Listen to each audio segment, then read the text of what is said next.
이 앞 단락에서 당신이 무슨 권세로 성전에서 이런 일을 하느냐 물었던 이들은 대제사장들과 서기관들과 장로들입니다. 그리고 오늘은 바리새인들과 헤롯 당이 예수의 말씀을 책잡고자 하여 묻고요. 이 다음 단락에서는 사두개인들까지 등장합니다. 이 사람들을 하나로 묶으면은요, 유대인의 모든 지도자들입니다. 이 모든 지도자들이 다 예수님에게서 조그마한 흠이라도 발견해내려고 애를 씁니다. 그 중에서도 오늘의 질문은 아주 악의적입니다. 왜냐하면 질문 자체가 함정이기 때문입니다. 이렇게 대답해도 문제를 삼을 수 있고 저렇게 대답해도 문제를 삼을 수 있습니다. 그러니 예수님은 어떻게 대답하든 책을 잡힐 수밖에 없습니다. 오늘 질문하고 있는 사람들은 헤롯 당과 그리고 바리새인들입니다. 이들이 함께 질문했다는 건 참 놀라운 사실이에요. 헤롯 당은요, 우리에게는 조금은 익숙치 않은 존재들입니다.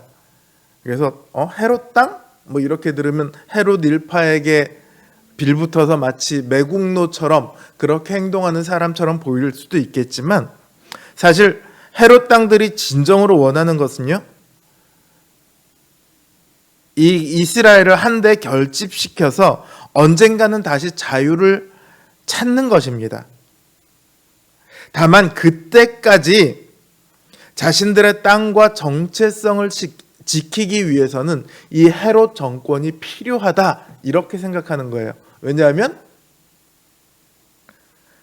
헤롯 정권이 없이 로마가 직접 통치를 하게 되면 땅이나 정체성을 지키는 것은 훨씬 더 어렵거든요.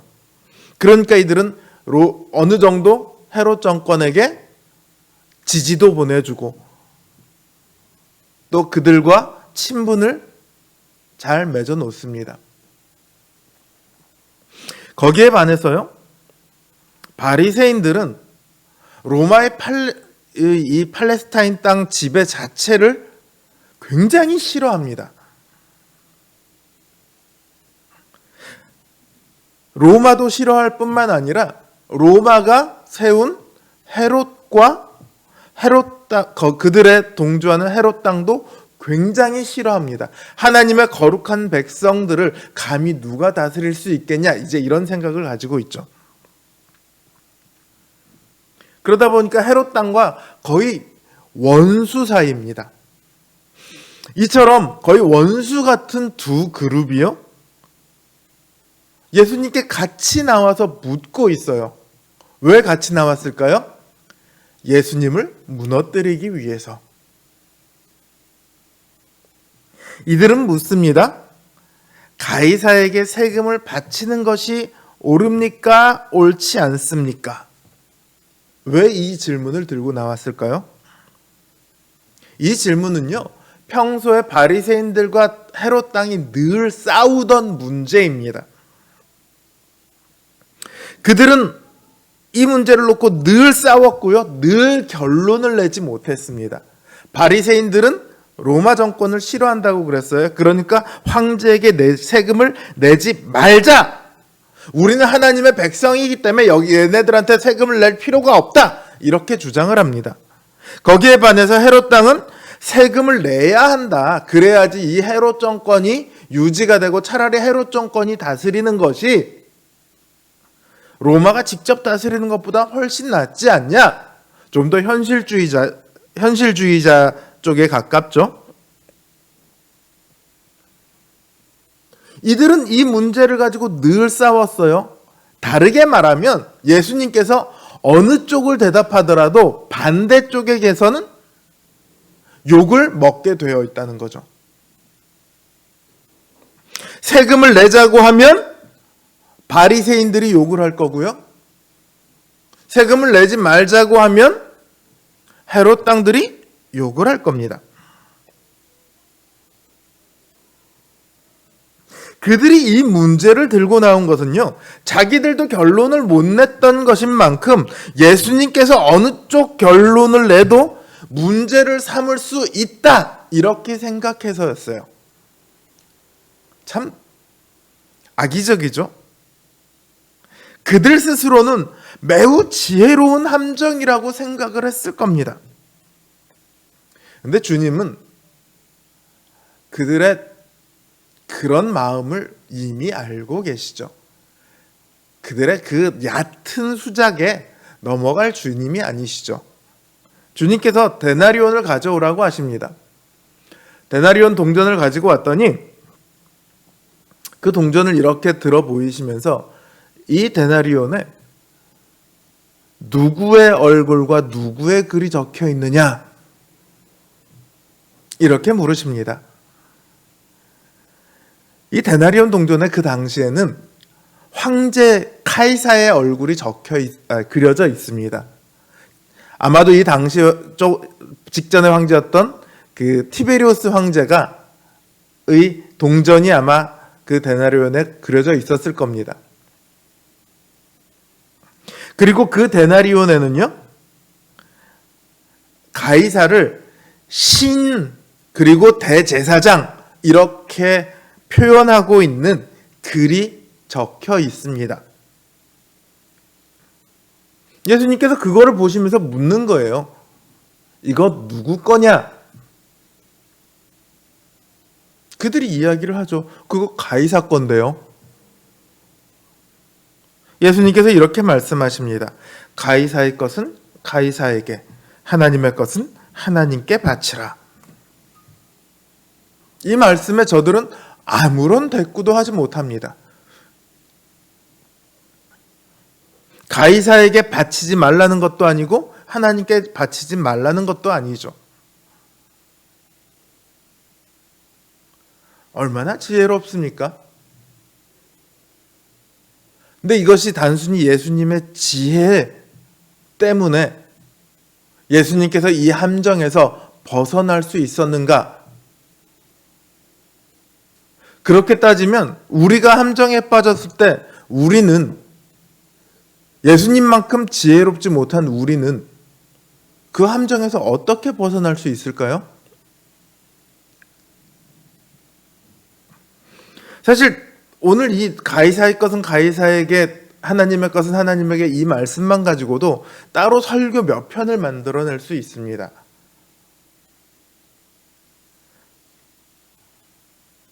그러나 오늘 초점은 사실은 거기에 있지는 않아요. 우리가 자꾸 이 말씀을 가지고, 이거를 가지고 설교를 하려고 하지만 마가복음 전체 내용 속에서 오늘 이야기하고자 하는 건 그게 아니에요.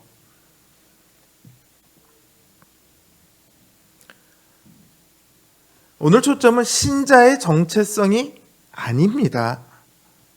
주님께서, 함정에 빠지신 주님께서 이렇게 대답을 하셨다.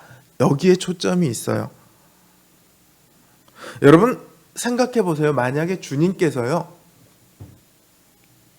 이렇게 말씀하지 않으시고요, 세금을 내야 해 라고 말씀을 하셨다면 바리새인들이 예수님을 엄청 욕했을 거예요.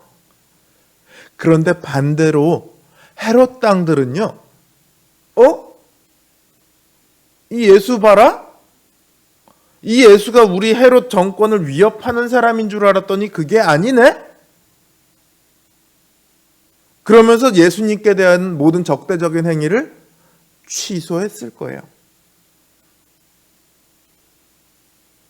바리새인들이 원하는 대답, 가이사에게 세금을 내지 마라 라고 했더라면 바리새인들은 그래도 아마 여전히 예수님을 적대할 만한 이유가 많기는 했지만 결정적으로 그렇게까지 대적하지는 않았을 것 같아요.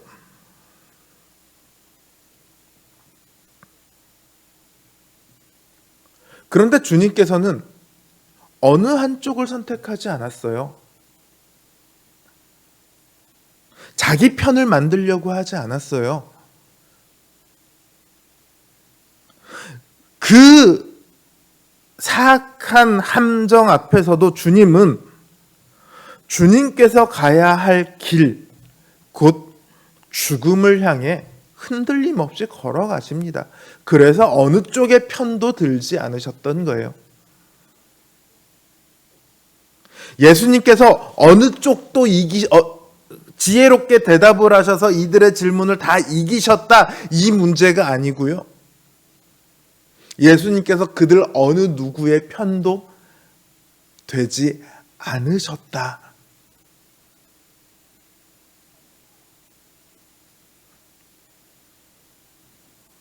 저는 오히려 우리가 여기에 초점을 맞춰서 봐야 된다고 생각을 합니다. 신자들도 살다 보면 이런 함정 같은 상황에 빠져요. 이러지도 못하고 저러지도 못하는 상황들에 빠질 수 있어요. 이렇게 하자면 이게 두렵고 저렇게 하자고 하면 저게 겁나고, 그런 옴짝달싹 못할 상황들이요, 우리에게 자주는 아니더라도 어쩌다 가끔씩 그렇게 찾아올 때가 있습니다. 그런 함정이 찾아오면요, 정말로 막막하거든요. 답이 없어 보이니까 해결책이 없잖아요. 이때 필요한 것이 무엇일까요?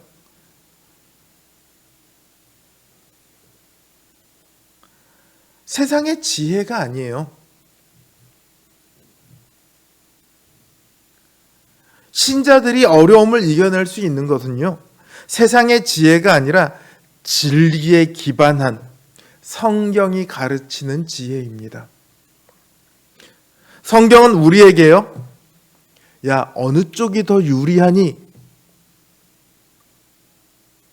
이렇게 말하지 않습니다.